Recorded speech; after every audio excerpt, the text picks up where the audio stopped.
All right, yesterday I was seeing on the news feeds and things like that we got our first look at Brainiac from the upcoming Krypton series. It comes on the SyFy Channel, the Superman prequel series. It takes place on his birth planet Krypton, generations before he's born and is sent in a rocket to Earth, like, you know, to Smallville and Metropolis and stuff. And I'm curious. I heard that a lot of Superman people are going to be on here. It is weird that we're going to have a Superman show with all of his villains before he even appears. But Brainiac is actually an ancient computer system, so he's one that makes sense to have been on this show. And I think Doomsday too, because isn't Doomsday, like there's multiple Doomsdays throughout time? I don't know. But anyways, let's get into it. I want to watch it.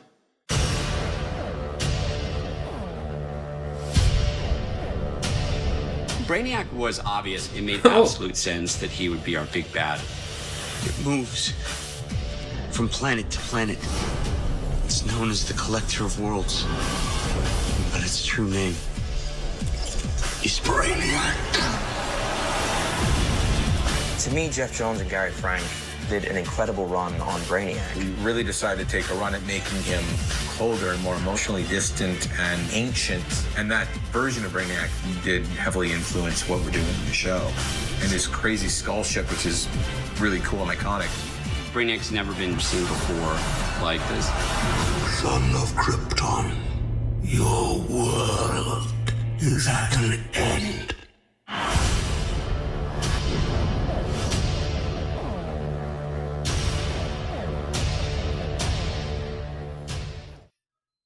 Okay, Brainiac looked excellent. I think this is the first time we've seen Brainiac in live action, and it looks like the first might be the best. He actually is, I think, the only major Superman villain. Well, not the only, but one of the major Superman villains that's never shown up in a Superman movie yet. But it looks like if they ever do want to put Brainiac in the movies, maybe they should look to Krypton on a lesson on how to do it right. He looks great. This is a TV show budget, but he looks fantastic. I guess they must have more of a budget for SyFy Channel shows than they do for CW shows. I like the CW shows. I'm not talking crap, but I'm saying that often the special effects, at least on Supergirl, do not look that great at all. Well, at least the prosthetics and stuff. This Brainiac, although I think, was that all computer generated? I know there's a guy playing him, but it looked like there was a lot of CG in that. Whereas in Supergirl, I think they use a lot of makeup and stuff, but whatever. Anyways, what I'm trying to say is it looks great. And the take that Jeff Johns and David S. Goyer, you saw them earlier in here in this like behind the scenes thing, that's accurate. I mean, Brainiac isn't a very emotional character. I mean, he's a computer system. Well, I don't know. The Brainiac has been portrayed different ways over the years, but he's an emotionless, calculating experimenter and collector, and that doesn't necessarily seem like a character. Of course he would be cold and emotionless, but this is exciting. The effects look good on things other than Brainiac. Krypton's shaping up to be like, it might be like a really good show. And not even like a superhero show, but more of just like a action sci-fi. I know, duh, right? What else would it be? Because it's a Superman show without Superman. So of course they're going to have to be action sci-fi without him on there. But I'm thinking they could make it like kind of like cerebral or thought-provoking perhaps, you know, with more intellectual kinds of discussions. I don't know. I mean, that's the vibe I got from this featurette. I'm not saying that the show is going to be anything like that, but that's just what popped into my head when I saw this. Especially since Brainiac himself is such a cerebral, evil cerebral kind of character.